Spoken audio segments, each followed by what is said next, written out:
Welcome to the Indigo Podcast, an exploration of human flourishing at work and beyond.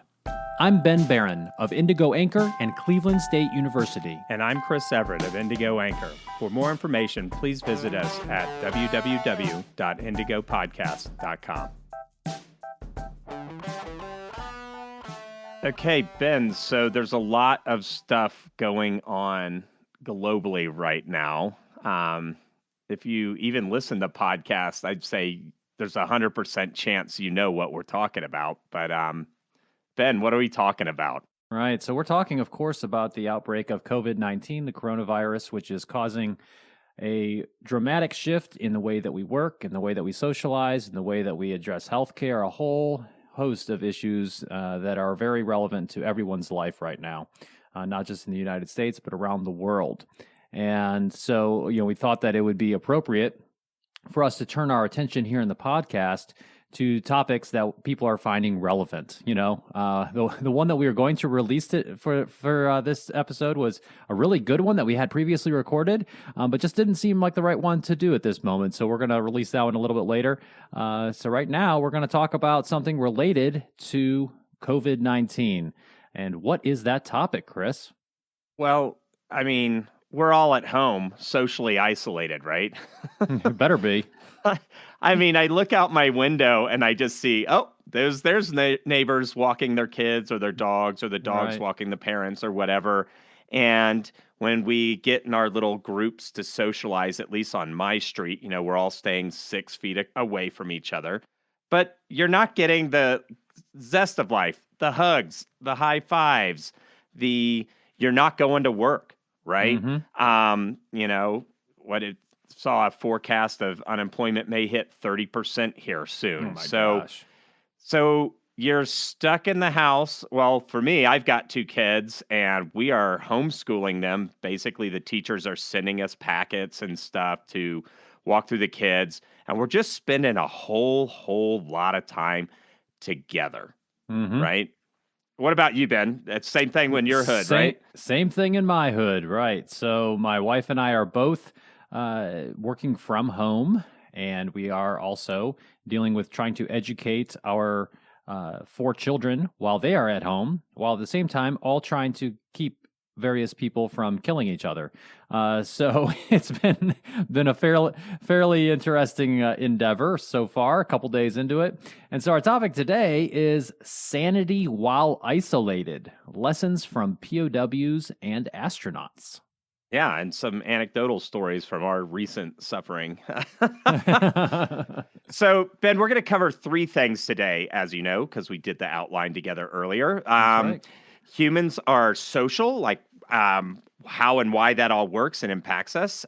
Experience with military deployments and training scenarios, and some of our own life experiences with social and small group isolation. And then guidance for behavior while in captivity. And we've got some of those lessons from prisoners of wars, U.S. military people, and astronauts. So that's right. It's going to be good. Yes, absolutely. So let's go ahead and start with this whole first topic within this overall umbrella of social isolation, and that is that humans are social creatures. This is something that we have known for a long time. It is somewhat intuitive as well, that when we are isolated from other people, we tend to be, we don't like it. When you put someone in solitary confinement, for example, that is oftentimes considered one of the worst things that you can do to someone. And when we think about it in terms of attachment to other people and this need to belong, there's a seminal article that was written and published back in 1995 all about this in Psychological Bulletin, and we'll put a link to this in the show notes. This is called The Need to Belong, a desire for interpersonal attachments as a fundamental human motivation. Just talking about this entire idea of social interaction being really part of who we are as humans. Right, and I can hear the snickering from the loners, like, ha, ha, ha. You see the memes, you're like, oh, stay in the house all day watching trashy Netflix. I've been preparing this for my whole life type thing, right? And like I actually did some digging back in. So you have like a monastic traditions or, Mm, hermits. I know within some of the Orthodox faith, they have these guys that go out and they just pray and seek spiritual wisdom and or like from the movies, the kung fu masters of old, they go up on a hill and spout martial arts philosophy type stuff, right? We have these kind of genres, right, in right. our cultural conscious. But if you actually go back and look, and I looked at some of the data and studies around, or not, let's say studies, but just some research where they view the monastics, the monks, the hermits, those kinds of people generally had one or two people that would visit them Hmm. semi regularly. And I can't remember if this is true or if this is just a hoax, but like wasn't like the Walden Pond guy, like didn't his mom like make him sandwiches every day? Right? Henry David Thoreau. Yeah. I don't know if his mother made him sandwiches, That but yeah, but maybe. I think that's the deal. So it's like here he's talking about going into the woods and he's like really at his like family's cabin and his mom's doing his laundry and making him sandwiches. So I get it. If you're like at a workplace, which, right now a lot of people are not. I've seen an economy crash or go through business cycles, right?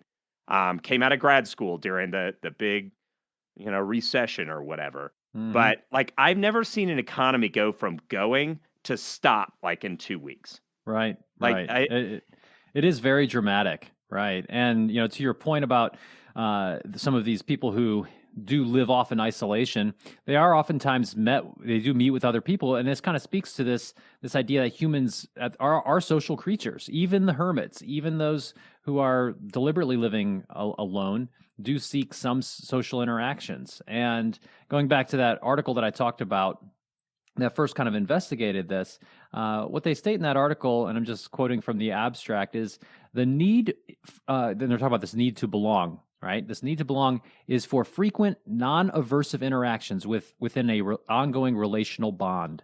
And this idea that, this belongingness, right? And I quote again, belongingness appears to have multiple and strong effects on emotional patterns and on cognitive processes.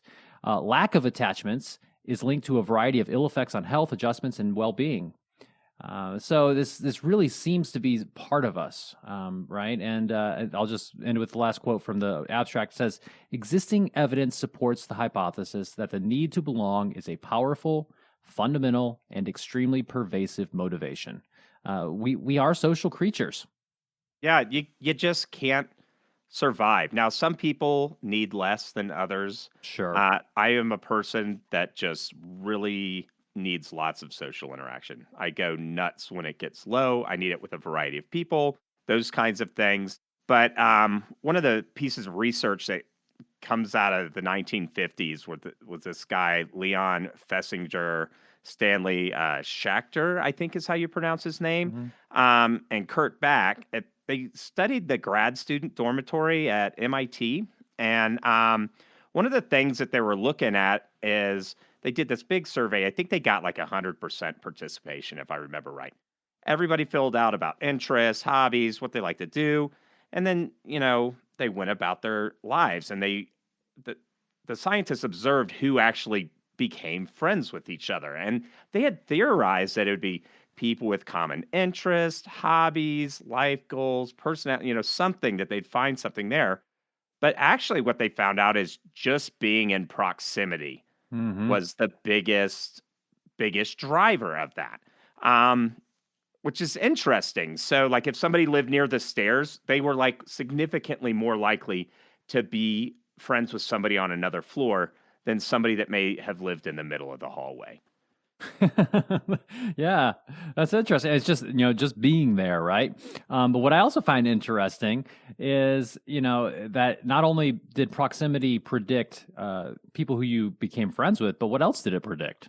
Right. So this is the key part of here is when you have regular contact with people, it amplifies those relational factors. So let's just say if this is a type of person you would have naturally got along with, maybe some of those, same hobbies, same Mm-hmm. personality type thing. then you'll have even much more positive interaction with that relationship because they're next to you, right? But if they're one of those, jack wagons that you just don't get along with, you're like, God, Mm-hmm. if you have to be in regular contact with somebody that drives you nuts, oh, well, that just exacerbates it all the more. Right. So it also predicts that conflict that can occur. And, Yeah. right now, many of us are socially isolated. At least you better be practicing some social distancing at the very least. And, most of us are stuck with our families. I hope that most of you get along with your families. You said stuck with your families. Well, I think we all kind of feel that way, right? That can bring out some of the best behavior, I would like to imagine, as well as some not so great behavior when you have to interact with people on an ongoing basis. And there's this really funny and interesting, and I think just really descriptive phrase that we came across when we were doing some preparation for this episode. And it's this idea that they call a social allergy. So this is, it's a reaction of hypersensitive annoyance or disgust to a repeated behavior, right? So this is, when, let's say your spouse or your child does something and it kind of bugs you. Well, when you're in close proximity with them and it keeps on happening over and over and over and over again, you start to get really sensitive to it. And it's just like, would you stop doing that? And that, I think most of us are probably starting to experience a little bit while we're here in social isolation. When my dad's a doctor and he's kind of changing. How does he put it? He's failed retirement 4 times. He just doesn't know how to not work. And he's married to this great lady, Dolores. We love her to pieces. But I remember he was in one of those times when he was trying the retirement thing out, and, Dolores was crying. And I remember my wife, she's very empathetic. She's like, oh, Dolores, what, is this change really hard? Expecting her to say, yes, getting older or something. He's like, no, it's just so hard because she's a Boston accent, and I can't even do it. Your father's home all the time. and it's like, it was the same thing when we were in, when I got back from my first deployment to Afghanistan, well, my only deployment, I should say, to Afghanistan, my wife and I went into some marriage therapy, and I remember my wife was frustrated because we were getting some of this social allergy going on because she had kind of started running the household all on her own and was used to interacting with a occasional phone call from me, right? And, she just frustratedly told the therapist, he'd be happy living in a Connex, Well, you should probably explain what a Connex is. It's those shipping containers that come on container ships, right? Like those giant metal things. And she was right, it's because it takes at most 3 to 5 minutes to clean up the thing. And when you got 2 kids, anyway, you can see the whole dynamic. Kids are around all the time. If you're used to going to work and now you have to be a stay-at-home parent, that may drive you nuts because of all of these social allergies, because you're just exposed to those annoyance behaviors. However, when you have a workplace you can go, a place of worship, any of those kinds of things, a club that you're a part of, a running group, you're able to dial in and dial out of those socially annoying behaviors that everybody has, right? And as you were talking through those other ways in which we can kind of get it, change our social milieu, if you will, I was just thinking, we have none of those right now.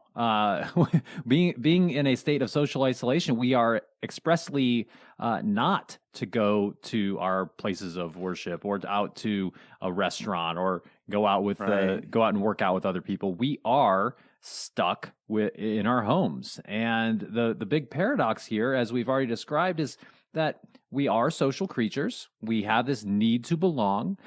At the same time, we also can develop these social allergies with the people around us, where we get hypersensitive to little things that they're doing that can really start to annoy us. And it's just this tension that over time can really build up and create some real issues. And I'm sure it already has. I've heard that, I don't know if this is true either, but I've seen news reports that as some of the quarantine restrictions in China started to relax, that a whole bunch of people started rushing off to get divorced. Oh man. I shouldn't laugh, but it totally fits in with what we're saying here. I know. It's just like what you just see that conversation. You jerk. As soon as we're out of this quarantine, I've already we're emailed done. our I know. What are we gonna have? Like web you can go webcam divorces, Maybe that's the next evolution of family law. I don't know. So, oh man. So it's a really interesting dynamic that we all have to deal with. We can't really get away from.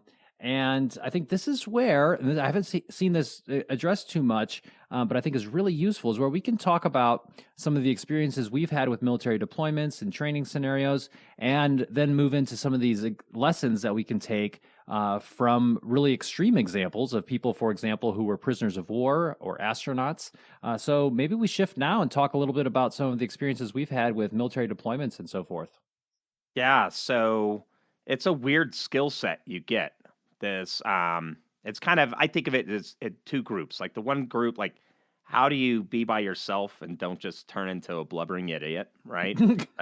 That's a challenge. Like if I go too long, I have some times of tears on my own, right? But then also just being stuck with a small group, your day in, day out. If your job is to man a radio and a listening post, observation post somewhere on a deployment, and it's just you and one or two other people for a year, right? So I guess, I don't know. Let's talk about experience. So I got the basic training. I signed up late. I think I was like 28 or something like that. Old. I mean, that was old. There was two other guys that were like older than 22 and my basic training, if I remember correctly. And, so everybody shows up. You're doing the basic training thing. I joined the military because there was a Wall Street Journal article, oddly enough, that said, they're paying these big bonuses and stuff to retain. So I actually didn't get a bonus for joining, but the bonus was existential, right? But I thought it was so sad that our country had to pay bonuses just to get people to sign up. So I signed up, and there I was, 28 years old. The drill sergeant, why'd you join? Well, a Wall Street Journal article. Well, that didn't go over. So you're like, what? Look at this one. Yeah, we're now digging into the asylum. This guy joined the army off a newspaper article. What a mess. It's probably the first time they heard that one. Yeah. I know. That I kind of had a kick me sign on my well, I got extra special instruction from those drill sergeants. So they really gave me a lot of love through that thing. But anyway, you're in this cohort, and you would think that a cohort of about 40 people, I think that's about what it was, a platoon, a training platoon going through this thing. But you start going through this stuff, you become a team, you go through that forming, norming, storming stuff, all of that kind of stuff. But you'll have some time. So when you're at the ranges, you spend only so many minutes shooting and the rest of the time sitting on a bleacher or standing on a firing line waiting to shoot. So you start talking, right? And at first it's really interesting. Oh my gosh, these guys came from all over the place. This guy came from Puerto Rico. This guy came from Chicago. This guy, all over, right? And then you kind of get a sense of personality. And then there's enough lack of sleep, weird eating times, and exhaustion that you start to find out who these people really are, right? That social facade that so many people put on strips away. And then you get to know all that part. And so it's still a pretty good trajectory. But then, I don't know, about week 4, you know everything about everybody, right? You start talking about your favorite restaurants. Like you're ever going to go to that guy's weird restaurant in Opelika, Alabama, right? Maybe you would. But then you talk about food you want to cook, and then there's nothing. And then that's when the annoyance starts to come out. Like sometimes there may be a little bit of, pushing around, maybe a little fighting that might break out because you're just so isolated. But the drill sergeants do a good job of coaching that because that will likely be part of your military career, right? Right. And you learn how to develop this resilience and how to have these skills around that. Right. And you also have some experience doing this with touring musicians as well. Right. Yeah. So I was a touring musician for, I don't know, what, 3, 4 years. And same thing. I was never on any big tours, so we didn't have those really luxe tour buses with the nice bunks. We you, were, you had a crappy van. well, no, generally it's a nice 15-passenger van. Okay. And you didn't want to take on too many musicians because one, you'd have to split the money more ways. And then two, everybody kind of had a whole bench seat in the van. You'd take turns driving. You generally were pulling a trailer with your gear. But you were staying in hotels, you drive somewhere, load in, sound check, play a gig, some kind of snack or dinner if they didn't have green room, and then you just do this. So you were around each other a lot. And lots of Mm-hmm. times there were better players, but when people selected somebody for these bands, it's like, would this person be a good hang on the road, right? Mm-hmm. Mm-hmm. So, yeah. Right, You, right. Ben? Yeah, so I've been through some interesting experiences in the military as well, and I think probably most directly related to this topic, just is the experience of deploying on a small ship in the Navy. So, it's about 350 people aboard a destroyer, and that's what I was on. Run away, right? You really can't. I mean, I guess you could try to swim away, but that wouldn't really work either. Yeah.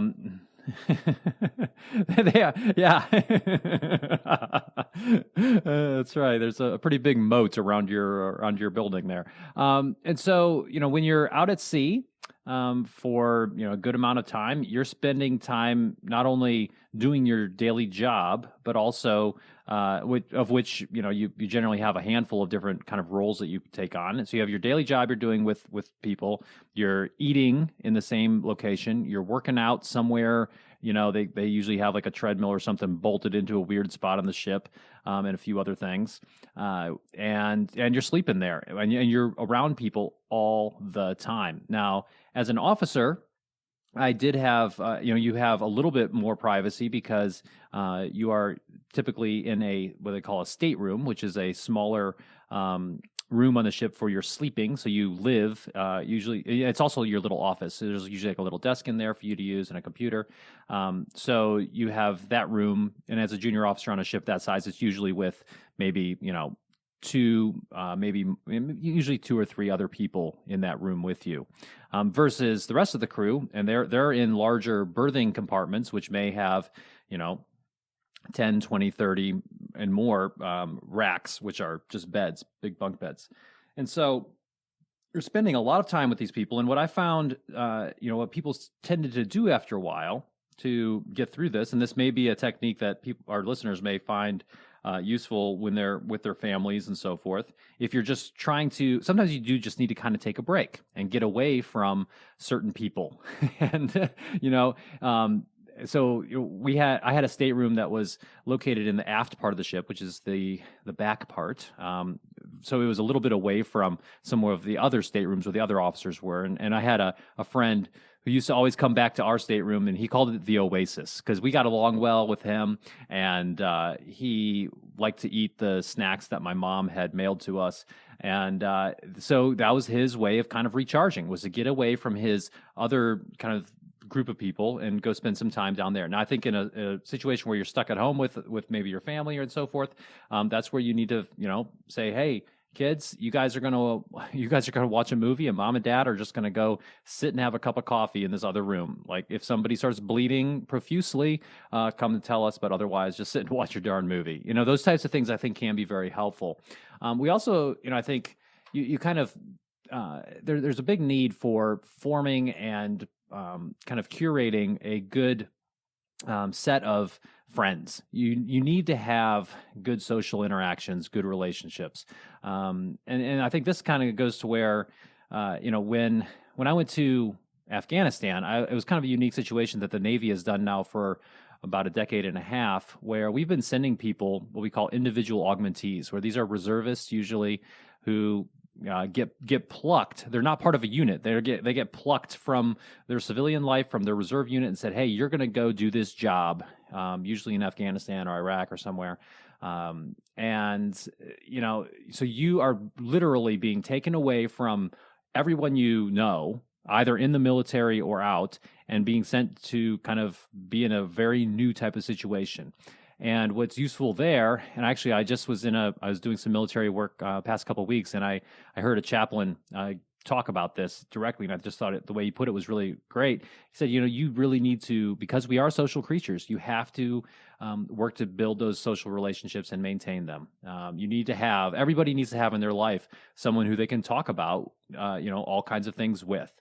And so I think just keeping that in mind as you go through these socially isolated times, that's important. If your person with whom you can talk and really relate with isn't in your home, well, the good thing is the phones still work, the computers still work, and we can still interact with people that way. So maintaining that, I think, is really important and can help people get through these tough times.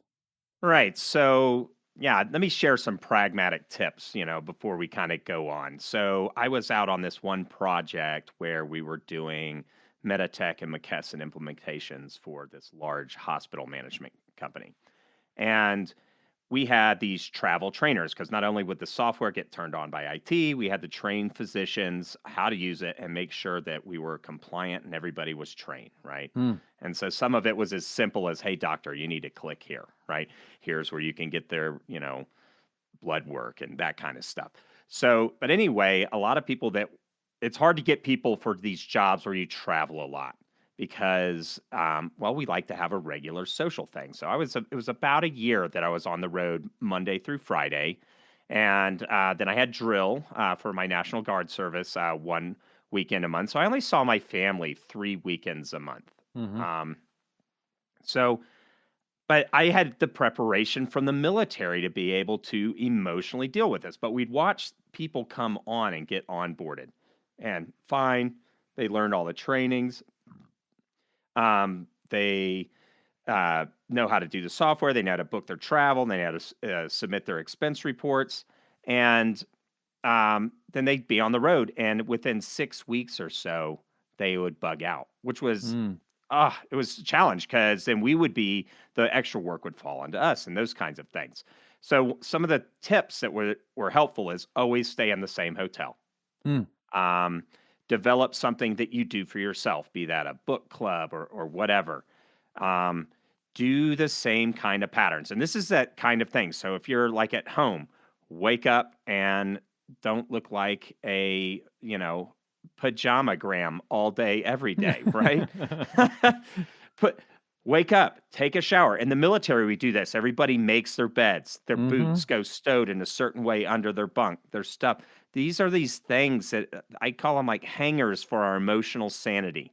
You got to build those habits and those hangers so you have those patterns.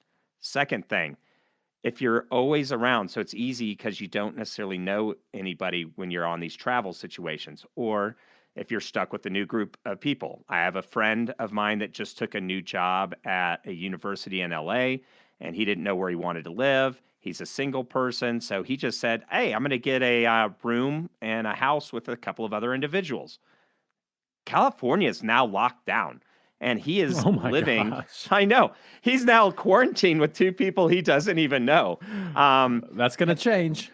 Yeah. So, and they're having some challenges with it.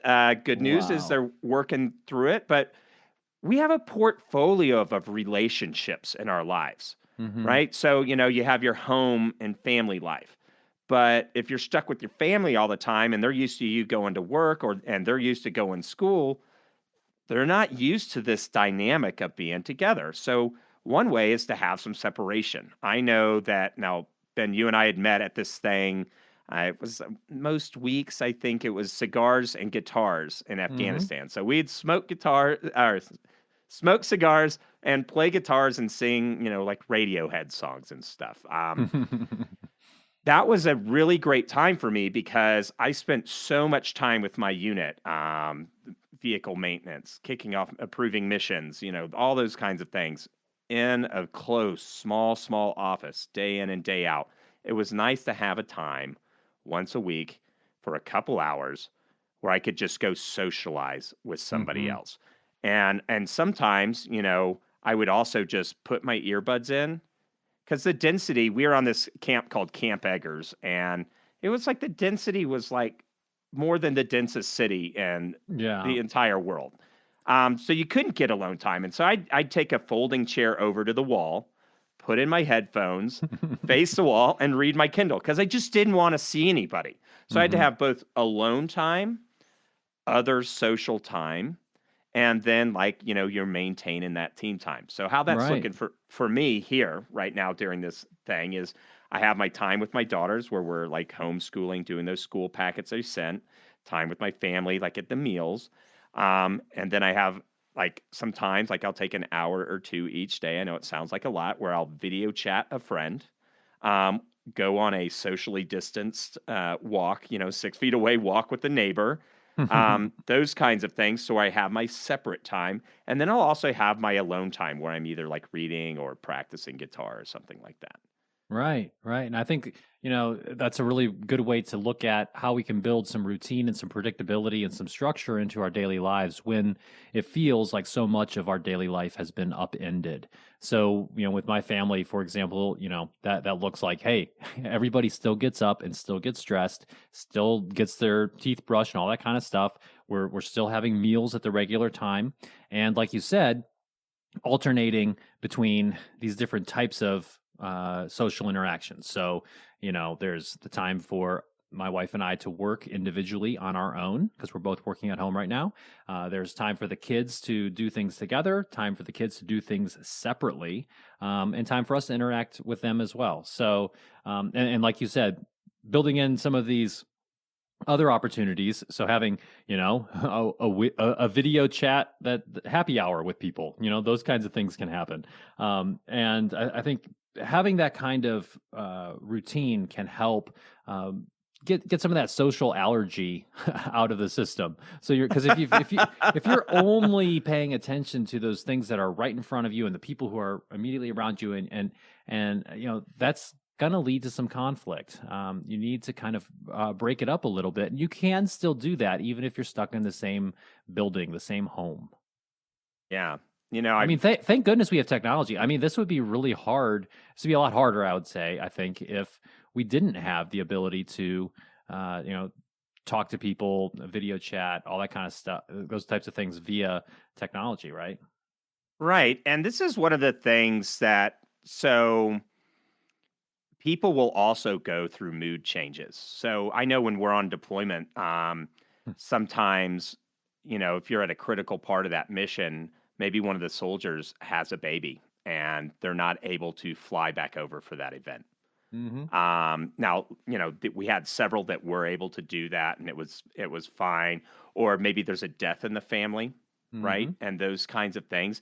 And so you'll see mood changes in yourself or one of your soldiers or, one of your family members as stuff, as people are separated from their elder care situations, right? Um, there can be a variety of things that causes those moods to change. And being plugged into the moods around you um, can be really powerful when you're close together. And I'm not saying powerful in a good way, although it Mm-hmm. definitely can. And so it's easy for us to get emotionally infected by those around us. Or if you have a fight with your kids, a spouse, a roommate, somebody that they can take on higher proportions than it would if you had that portfolio of social events happening that you're used to. And there's this guy Bowen. He runs the Bowen Institute. We'll put a link in the show notes in it. This is something that I work. If you've listened to some of the other episodes, I've brought this up. But this idea of differentiation of the Right. self, and this is something you can really grow on as an individual while you're going through this kind of gauntlet right now. This is a perfect time for practicing differentiation. Look on the bright side. And it's funny because if life will demand a certain level of differentiation from you, and if you don't grow in this area, life will keep throwing you that daggone lemon until you make some lemonade out of it, right? And so I'm just going to read a couple quotes from their website. The link is in the show notes. So people with a poorly differentiated self depend so heavily on the acceptance and approval of others that either they quickly adjust what they think, say, and do to please others, or they dogmatically proclaim what others should be like and pressure them to conform. And I think we've seen this, everybody's seen a relationship where, they say, well, that person wears the pants or whatever. They see Mm-hmm. some of that pressure. And lots of times people, just to avoid social friction, just adjust. But when you're not differentiated and you're doing that adjustment all the time, eventually that leads to resenting that other person. Mm-hmm. And if you're more of that kind of bully or, um, person who proclaims how other people should be, people may let you just take that role, but it's kind of a powder keg waiting to blow up in your face, right? Yeah, they're But not going to like it. these are things that appear in these dynamics when you have to spend much more time together. So now, here's continuing with some of the quotes. So a person with a well-differentiated self recognizes their realistic dependence on others, but can stay calm and clear-headed enough in the face of conflict, criticism, and rejection to distinguish thinking rooted in a careful assessment of the facts from thinking clouded by emotionality. Thoughtfully acquired principles help guide decision making about important family and social issues, making someone less at the mercy of the feelings of the moment. When someone decides that what he says matches what he does, he can act selflessly, but his acting in the best interest of the group is a thoughtful choice, not a response to relationship pressures. Confident in their thinking, you can support others' views without being a disciple or rejecting others' views without polarizing the differences. You can define yourself without being pushy and deal with pressure to yield without being wishy washy.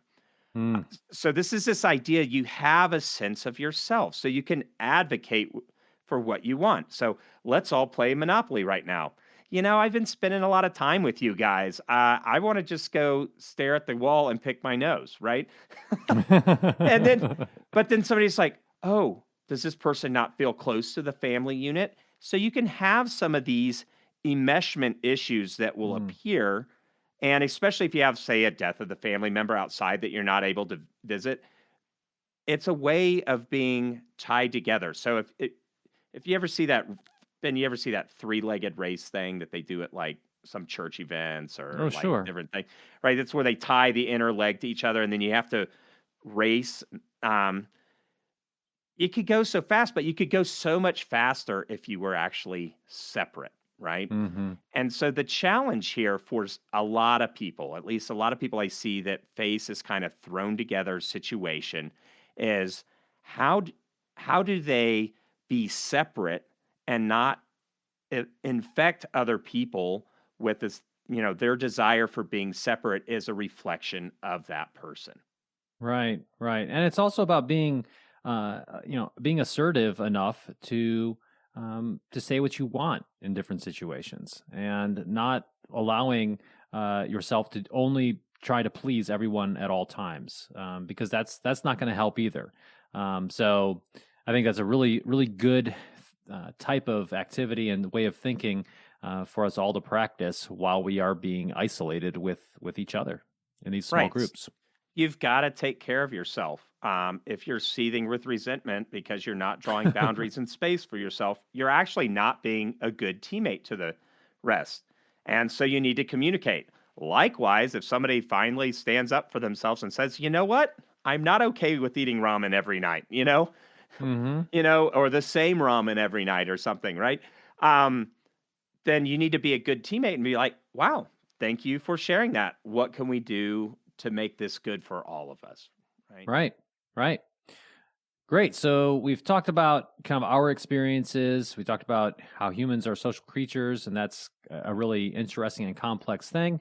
Maybe we can talk a little bit now about some of the guidance that we've learned throughout history for behaving either in captivity. So some lessons from prisoners of war, and we can talk about some good examples there, as well as from astronauts, because they spend a lot of time in small teams living together, and the stakes are pretty high for them. So maybe we can start by talking about the military, and we can talk about prisoners of war, and we're going to refer kind of indirectly to what's called the Code of Conduct for members of the United States Armed Forces. And we'll put a link up to this in our show notes where you can actually read it. And what this is, it's not a law, but it is a piece of kind of doctrine and tradition that is taught to anyone who is in the military. And usually, before you deploy, you go through and you remind yourself of what these things are. And it came out of some experiences that prisoners of war had, U.S. military prisoners of war, in both of the World Wars as well as in the Korean conflict. And then in 1955, there was an executive order that says, hey, this is going to be our code of conduct, and this should be taught to everybody. And it's been revised a little bit over the years, but not much. I think one of the revisions was they made it gender neutral, and because originally I think it said I am an American fighting man or something like that, right? So they made it gender neutral, but it's been pretty consistent. And since that has been around and taught to military service members in the United States now for the past now 65 years. People have been captured, have gone into captivity. A good example of a person who did that was the late Vice Admiral James Stockdale. He spent 7.5 years in captivity in Vietnam. And he, along with others who have gone through those types of experiences, oftentimes cite the code of conduct and elements in it as being very helpful tools for them while they're in captivity. And I know that it's a different situation than what we're going through in terms of being socially isolated now, but I think the principles are very relevant for all of us and can be helpful.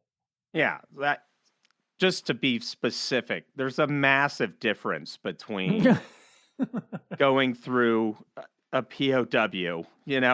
Some of the stuff I see on social media, you're just like, gosh, grow up, right? Right. Now, that's not to belittle that person's experience, because a lot of people are facing this for the very first time. That's something I've had to just kind of check me like, oh, man, I have a lot of experience actually with the military on this. So in the vein of empathy, we empathize with people that are struggling here. And we also don't want to diminish the gauntlet that people like prisoners of war have gone through. Yeah, that's that being said, right. Yep. we can learn from everything, So, yeah, Ben, let's just go through some of the SCORE stuff. So, like, right. what is SCORE? Yeah. So one way that some of these behaviors that a person should exhibit and go through when they are in captivity can be summarized by the acronym SCORE, SCORE. And that stands for Survive, Communicate, Organize, Resist, Escape. And of course, there are different meanings that some of those things have when you are being taken captive by an enemy force. But I think that these same principles can really be important for us while we are in the current situation that we find ourselves in. So why don't we just talk through a couple of these? So the first one is survive. What might survive mean for us right now? Well, you got to take care of yourself. Now, let me have a little confession. I guess it's a public confession. I've baked bread a lot. And I get really... Like recently? I gain weight very readily with the introduction of bread-type carbohydrates. It's like pretty soon I'll have to only wear my pajamas because that's all that'll fit, But surviving means taking care of... Eat right. I mean, hey, have a couple of those dessert nights, make some deluxe German sourdough bread with a real sourdough starter with a complex 400-page recipe off of the internet. Just saying, right? but eat your meat and veggies, right? Go exercise regularly. There's all these kind of psychological boosts that happens with that kind of thing. That's one of the things that really helps soldiers adapt if they keep some of those routines. But if you're not taking care of yourself, and that also means emotionally. So if you need some alone time, if you need to just say, listen, if you put that wet towel on the floor one more time, I'm going to kill you with a dinner fork type thing. Whatever you got to do, that means don't hold in bad emotions. eat right, exercise. You can't get through this social isolation thing if you don't take care of yourself first. Right. And I think diet and exercise are really huge here. I mean, and it all ties in with your emotions as well. So making sure that you're eating appropriately, that you are exercising. There's all kinds of things you can do to exercise, even if you can't go outside. So just look on YouTube. There's tons of great stuff out there. Um, you Save know, that Miller Lite for after 9 a.m. and maybe every other day. Right. I mean, so we laugh, but I was actually thinking, it could be very easy to really drink a lot during a time like this. I could just imagine. I really don't drink much, period, anymore. But it is really interesting to think how that could be a routine that people fall into. I mean, it's fun. I mean, I have no Sure. beef. You get a 24 pack from your local microbrewery, and you're like, German Maibach. I haven't, and your taste buds are most acute in the morning. So, and it's like all of a sudden you gain 12 pounds in 2 weeks, and you're like, what? What? Yeah, This is you're not not surviving, right? right, right. So that's survive. Some things that you should do. The next one, so survive. Next one is communicate, and I think this one's huge, right? So continuing to find productive ways in which to interact with the people around you, even if this is someone with whom you've had a relationship for the past 2 decades. As anyone who has had such a relationship knows, it's a choice every day to do that in a way that's productive. Have some fun. Try to also reach out to some people who are beyond your house. You already talked about this a little bit, but have a web meeting with somebody, a video chat, phone calls. Use this as an opportunity to catch up with some people with maybe you've lost touch over the past couple years or something. But communicate, very important, will help keep you sane. Yeah, it's a great time to reach out to old college or high school friends that you haven't talked to in years. It's been really cool. But in Article 4 of the thing, and I'll just read part of it. If I become a prisoner of war, I will keep faith with my fellow prisoners. Mm, Keep faith with your person to your left and the right, right? hmm I will give no information or take part in any action which might be harmful to my comrades. Be a helper, emotionally helpful, even if you're crashing inside emotionally, maybe some bad news or something like that. You can still reach out a hand and be the strength to the person to your left and right, right? It's just create a productive environment. That's great. The next one is organize. And this we already talked about this a little bit in terms of establishing some structure and a schedule and actually putting your pants on. But I think this can also extend to creating some new roles and responsibilities. So, making up some little jobs and titles for the kids. And it could be just something really little, but it's like, then that can become that little thing that person controls, and has some responsibility around and gives them a sense of satisfaction. So rotating through who's emptying the dishwasher or whatever, that can give a sense of control. It can also help to divide up some of the work that needs to happen. Yeah, so organize maybe a neighborhood event where maybe one spouse is going to stay with the kids and the other spouse is going to go on a cohort walk 6 foot away. I Right. know. One of our friends whose kids all go to school with my children, he sent out an email not too long ago, and he's like, "Hey, the kids really would like to have a little Zoom call with everybody, with their classmates." So it was hilarious. They all got on and were, these little 9-year-olds, 8, 9-year-olds talking to each other on the computer, and they had a great time. Right. I went on a 9+ mile walk with a neighbor, right, that had gotten laid off. And, we talked. I mean, this was us helping across families. He just needed to Hmm blow off some steam. I needed to walk some serious homemade bread off, walk off the bread. right? But I mean, this was like a 9 hour walk for 3.5 hours, and that's a long time for my wife to just like be sitting with the kids by herself when she also did the homeschooling for that day. Mm. But when I came back to my house, I was so refreshed just having a larger window of time. So don't be scared to organize those group and social events and organize your own alone time. right? Right, right. So survive, communicate, organize. The next one is resist. And here I think we can think about this in terms of, resisting the urge to, for example, escalate interpersonal conflict. People are going to say and do things that are going to annoy you. They're going to do those things that become social allergens to you. You start Right. to become hypersensitive to them. Uh, do what you can to resist the urge to react, rashly in those situations, because that's not going to make it any better. Yeah, and so like in the articles, that's like should I become a prisoner of war? I'm going to resist. Name, rank, serial number, and invade questioning and stuff. I think of resist here in this context as meaningful endurance. Mm, We're not only coming together as households, as neighborhoods, as countries, we're coming together. This is what's so profound about this as a global community of humans here. And I know that just sounds hippie as all get out, but I really feel passionate about that. We are coming together to do something good for humanity globally.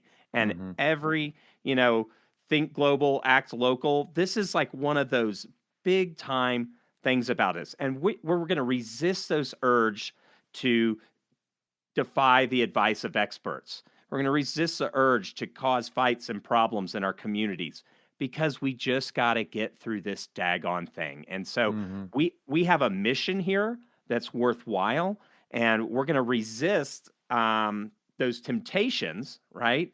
And have a meaningful endurance to get through to a better world when we get to the other side of this. Perfectly said. The last one is escape. And this, of course, is a much different type of meaning in a prisoner of war context. But for us, do think that this is going for that 9 mile walk with a friend, as long as you stay 6 feet apart. Those types of things. Try to you can still go out in your yard. Those types of activities are fine. And try to also distance yourself if you can, as we've already talked about, within your current social group. So if, for example, some of your members of your family are doing something that is starting to make you hypersensitive, it might be time to kind of extract yourself from that situation and take a little bit of time for yourself so that you can come back and meaningfully engage instead of escalating that situation to something worse. Right. So in Article 6, it says, I'll never forget that I'm American, fighting for freedom, responsible for my actions, and dedicated to the principles for which made my country free. Mm-hmm. There's this idea of identity, right? Mm-hmm. And ideas and criticism of ideas of like nation state and patriotism aside. I mean, those are reasonable criticism to have, but there's this you get your identity from how you are in your family. Um, you get your identity from what you do as a job. And so if you've been laid off, you don't have these typical identity anchors to have. But one of the things we want to do during this time is just, again, rooting into that identity as a human on this planet. And don't forget that you're responsible for the people in your household and you're responsible for taking care of yourself at this time. So when we get through this, we can move forward to better times as quickly as possible. Great. So I think we can turn our attention now to a few tips that we actually got from NASA. There's a great article that we came across. It was actually just posted yesterday. We're recording this here on March 23rd, and it came out yesterday. And it's called "An Astronaut's Tips for Living in Space or Anywhere." And there's certainly some similarities here between what we already talked about in terms of how prisoners of war should act. But I think there's some helpful tips here. So the first one, they talk about some specific skills, and we'll post a link, of course, to this um, in the show notes. But the first one is communication, right? Making sure that other people clearly understand you and be an active listener. Talk about not only the information that you have, but also share your feelings with other people. Don't assume that someone's doing something out of malice when maybe they were just ignorant, and give people the benefit of the doubt. So communication is skill number one. Right. So, um, why and how, communicating intent. Don't just do something. Maybe say, hey, I'm going to do this because. I know Mm-hmm. that when I came back from Afghanistan and I came back into my house, Emma had it run like a well-oiled machine, and I kind of didn't know how to be. And Mm-hmm. so if this is a situation where you kind of only know how to interact in the evening time as a family, extra communication about the why, the how, while maybe a little annoying, is going to go a long way to help congeal those bonds of just being good buds through this whole situation, right? Right, right. So skill number two is leadership and followership. And I think a big thing here that they talk about in this article, and certainly is relevant, is adjusting your style to your environment. Realize that we are doing something different now, and so perhaps what made you successful beforehand is not necessarily going to make you successful now. You may need to change the way that you operate. You're going to need to change your schedule. You will need to change, most likely, some of your behaviors. And that can be a really helpful thing when you're dealing with all this change. And be kind, honest, and empathetic about the challenges with that change. Ugh. Right. It's going to be really hard for me to remember that. Please be gracious as I try, right? Those kinds of things, which leads to the next one, which is skill 3, self-care. Mm-hmm. And, we psychological, physical, hygiene. I haven't done anything today but sit in my sweatpants. So I'll take a shower every third day. Um, Unless we're on a water quarantine, bathe Yeah, yourself, that's right. Yeah. get some sleep, these kinds of things. Self-care, comb your hair if you got it. I don't have a whole lot, but that's what you should do. Right, right, and like we said, get some exercise. I found it really amazing when I first learned, like, these astronauts who are on the International Space Station and on these missions, they exercise for several hours a day. And part of that is because they have to do things that are going to maintain their bone density, from what I understand. But it's really something they have to do intentionally. Otherwise, they will start to deteriorate. And I think that it's similar things here. Use this as an opportunity, to try to stay in shape. If you don't have access to certain types of equipment or whatever, get out your phone and look at and find some YouTube videos on things you could do with your own body weight. There's plenty you can do. You can always just do lunges in your hallway, right? Do some Right. push-ups, stretch. I mean, all those kinds of things can be really useful right now. So that's self-care. And the next one is team care. So it's not just caring about yourself, but also caring about the team and realizing that you are not an island, and that you've got to be patient and you've got to be respectful. Right. It's more than just you. And so when you're at work or if you're a military leader or something like that, you're held accountable for some kind of result, right? And that result you can't do only on your own. You have to do it with your team. So Mm-hmm. lots of times, you have different people with different skill levels, emotional resilience, a whole host of things. Everybody's their own deck of cards, right? But the one thing you can do to influence a positive outcome is look after the psychological and physical well-being of each one of those people. Because if they're in a good place, they're most likely going to perform. They have the higher chance of performing to the top of their abilities, right? Take that view, even if you're maybe a teenager or something and your parents are kind of maybe going through figuring out how to be together all day, every day, you know, every person can be a leader in this team, Mm-hmm. roommates, any kind of scenario, and just take care and look out and make sure that persons are taking care of their hygiene, physical and psychological needs. If it's been a while and they haven't gone on a walk, it's like, dude, we're kicking you out of the house. Go on a walk. Right. Assuming you could do it while still being away from other people. That's right.